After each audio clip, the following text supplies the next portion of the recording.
Biodiesel is a more eco-friendly diesel fuel that's made from vegetable oil or animal fat. Unlike regular diesel and gasoline, producing biodiesel doesn't require petroleum. Instead, the raw materials are locally available and can be recycled from waste. If your car has a diesel engine, it can run on biodiesel fuel, usually without requiring any modifications. While biodiesel and petroleum diesel are similar in energy efficiency and fuel economy, biodiesel is more eco-friendly. For starters, it can be made from what would otherwise have been waste. For example, from vegetable oil of your local fast food joint.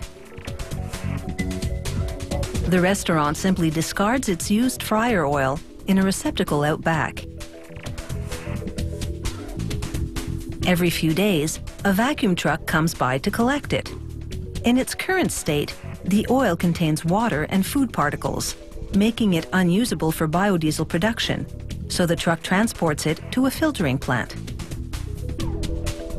There, they pump the oil into a holding tank, then heat it up to draw out the water. Once they drain the water, the oil is ready to enter a multi-stage filtering process. First, the oil goes through a vibrating sieve, which strains out the larger pieces of debris. After this first filtering, the oil is already visibly cleaner.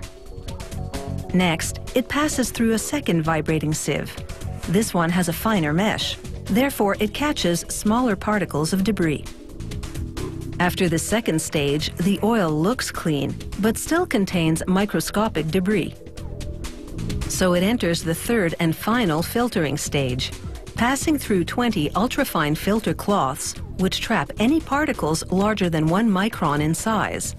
A micron is about 80 times smaller than the width of a human hair. The captured debris leaves a muddy residue on the filters.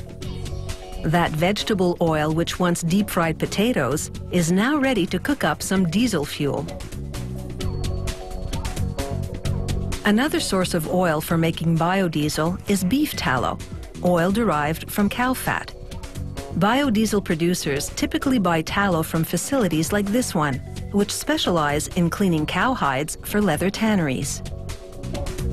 Sharp revolving blades shear off the fat from the back of the hide.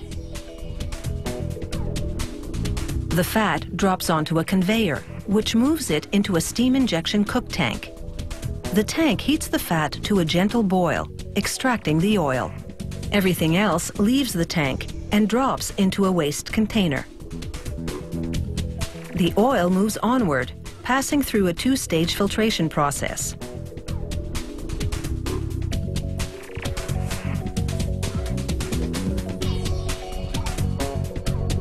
Whether the raw material is vegetable oil or beef tallow, the biodiesel producers refer to this main ingredient as feedstock.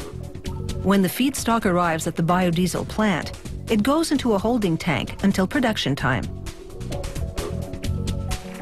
This demonstration illustrates the production recipe. They take the feedstock and combine it with methanol, a type of wood alcohol, as well as with a catalyst, which triggers a chemical reaction. A processing unit mixes everything thoroughly while applying heat and pressure.